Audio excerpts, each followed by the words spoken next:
اعوذ باللہ من الشیطان الرجیم بسم اللہ الرحمن الرحیم۔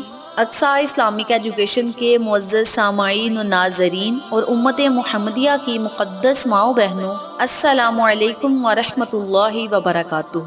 امید کرتی ہوں آپ جہاں بھی ہوں گے اللہ کے فضل و کرم سے خیر و عافیت سے ہوں گے، اور دعا گو ہوں کہ اللہ پاک آپ کو ہمیشہ صحت و سلامتی کے ساتھ پیار و محبت والی، خوشیوں والی، اتفاق اور اتحاد والی زندگی عطا فرمائے، اور آپ کو کبھی کسی کا محتاج نہ بنائے، آمین۔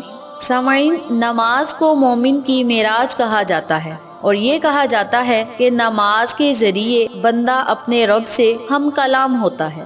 یاد رہے کہ نماز اللہ پاک کا وہ حکم ہے جس میں سورۃ فاتحہ نہ پڑھی جائے تو نماز مکمل ہی نہیں ہوتی۔ لیکن کیا ہم نے کبھی سوچا ہے کہ نماز میں ہم کیسے اللہ سے ہم کلام ہو سکتے ہیں، یا پھر ہم اللہ کے ساتھ کیا کلام کر سکتے ہیں؟ ہرگز نہیں سوچا۔ ہم تو بس نماز کا یاد کیا ہوا سبق پڑھتے ہیں، نماز مکمل کرتے ہیں اور بس۔ حالانکہ نماز میں اللہ کی ذات پوری طرح ہماری طرف متوجہ ہوتی ہے، اور نہ صرف متوجہ ہوتی ہے بلکہ ہمارے کلام کا جواب بھی دیتی ہے۔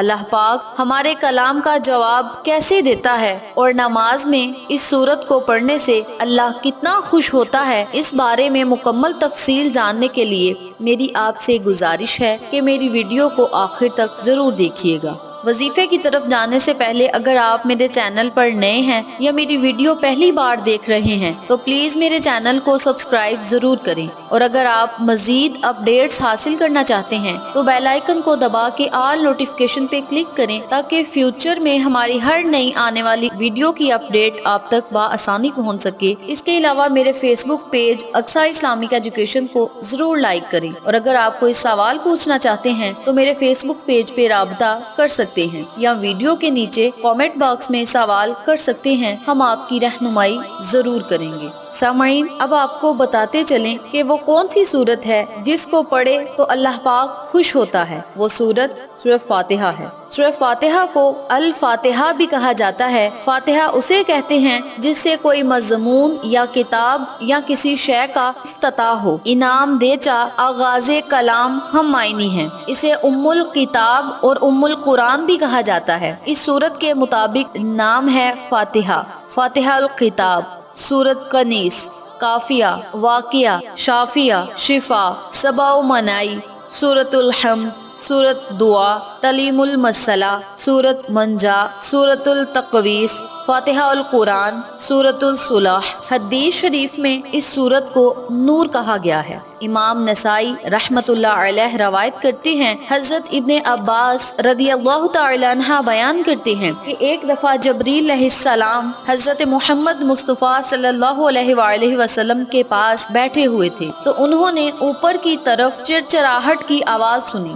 حضرت جبریل علیہ السلام نے کہا کہ یہ آسمان کا ایک دروازہ ہے جو آسمان کی طرف کھولا گیا ہے، اور آج سے پہلے کبھی نہیں کھولا گیا۔ اس دروازے سے ایک فرشتہ نازل ہوا۔ حضرت جبریل علیہ السلام نے کہا، یہ فرشتہ جو زمین کی طرف نازل ہوا ہے یہ آج سے پہلے کبھی نہیں ہوا تھا۔ اس فرشتے نے آ کر سلام کیا اور کہا، آپ کو دونوں نوروں کی بشارت ہو جو آپ کو دیے گئے ہیں اور آپ سے پہلے کسی نبی کو نہیں دیے گئے۔ ایک نور فاتحہ القرآن اور دوسرا نور سورت بقرہ کی آخری آیتیں۔ ان میں سے جس حروف کو آپ پڑھیں گے وہ آپ کو دے دیا جائے۔ اس لیے بعض اکابرین کا یہ ماننا ہے کہ یہ سورت اسماء اعظم بھی ہے، کیونکہ اس حدیث سے یہ واضح ہوتا ہے کہ اس سورت کو پڑھ کر اس سورت کے وسیلے سے جو بھی اللہ سے مانگا جائے وہ آپ کو ملے گا۔ اس مبارک سورت کے فضائل اور بھی بہت ہیں، لیکن چلتے ہیں اپنے موضوع کی طرف اور بتاتے ہیں کہ نماز میں بندہ کیسے اللہ سے ہم کلام ہوتا ہے۔ روایات میں آتا ہے کہ جب بندہ نماز میں سورۃ فاتحہ پڑھتا ہے تو اللہ ہر آیت کا جواب عرض کرتا ہے۔ اس کے بارے میں یہ حدیث ملاحظہ فرما لیجیے۔ امام مسلم رحمت اللہ علیہ روایت کرتے ہیں، حضرت ابو ہریرہ رضی اللہ تعالی عنہ بیان کرتے ہیں کہ رسول پاک صلی اللہ علیہ وآلہ وسلم نے فرمایا، اللہ نے فرمایا، میرے اور میرے بندے کے درمیان صلات سورۃ فاتحہ کو آدھا آدھا تقسیم کر دیا گیا ہے، اور میرے بندے کے لیے وہ چیز ہے جس کا وہ سوال کرے۔ اور جب بندہ کہتا ہے الحمدللہ رب العالمین تو اللہ تعالیٰ کہتا ہے کہ میرے بندے نے میری حمد کی۔ اور جب بندہ کہتا ہے الرحمن الرحیم تو اللہ تعالیٰ فرماتا ہے کہ میرے بندے نے میری ثنا کی۔ اور جب بندہ کہتا ہے مالک یوم الدین تو اللہ تعالیٰ کہتا ہے کہ میرے بندے نے میری تعظیم کی۔ ایک اور روایت ہے کہ میرے بندے نے خود کو میرے سپرد کر دیا۔ اور جب وہ کہتا ہے ایاک نعبد و ایاک نستعین تو اللہ تبارک و تعالی فرماتا ہے کہ یہ میرے اور میرے بندے کے درمیان ہے، اور میرے بندے کے لیے وہ ہے جس کا وہ سوال کرے۔ اور جب وہ کہتا ہے اہدنا الصراط المستقیم صراط الذین انعمت علیہم غیر المغضوب علیہم ولا الضالین تو اللہ تعالیٰ فرماتا ہے کہ یہ میرے بندے کے لیے ہے، اور میرے بندے کے لیے وہ چیز ہے جس کا وہ سوال کرے۔ باحوالہ صحیح مسلم۔ سامعین، اب خود ہی اندازہ لگا لیں کہ اللہ پاک کس طرح اپنے بندے کا کلام سنتا ہے، اور نہ صرف سنتا ہے بلکہ جواب بھی دیتا ہے۔ لیکن کیا کبھی بندے نے اس بات کو سمجھنے اور محسوس کرنے کی کوشش کی ہے کہ میرا رب میرا کلام سن رہا ہے اور خوش ہو رہا ہے، اور خوشی سے اپنے بندے کے ہر جملے کا جواب بھی عرض کر رہا ہے؟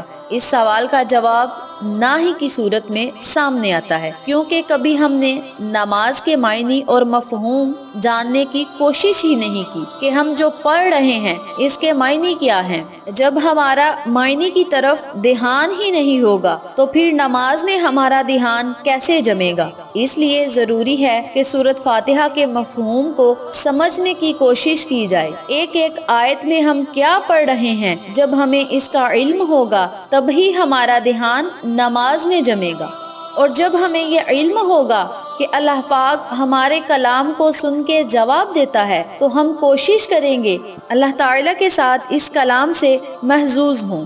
سامعین، ہمیں چاہیے کہ ہم اس حدیث پاک اور سورت مبارک کو یاد کریں، قرآن پاک کی تفسیر کو پڑھیں اور نماز کی پابندی کرنے کی کوشش کیا کریں۔ نماز میں ہم کیا پڑھ رہے ہیں اس کو سمجھنے کی کوشش کیا کریں۔ صرف یہ نہ ہو نماز تو ہم نے پڑھ لی لیکن اس میں پڑھا کیا ہے اس کا پتہ ہی نہیں۔ ایسی ہی نمازوں کے لیے تو اقبال نے کہا ہے سجدوں سے تیرے کیا ہوا صدیاں گزر گئیں، سجدوں سے تیرے کیا ہوا صدیاں گزر گئیں، دنیا تیری بدل دے وہ سجدہ تلاش کر۔ یاد رہے کہ ہماری نماز میں جان تبھی پیدا ہوگی جب ہم نماز میں پڑھے جانے والے سبق اور مفہوم کو سمجھیں گے۔ سورۃ فاتحہ ایسی فضیلت والی سورت مبارک ہے جس کی برکات نماز کے اندر بھی ہیں اور نماز کے علاوہ بھی۔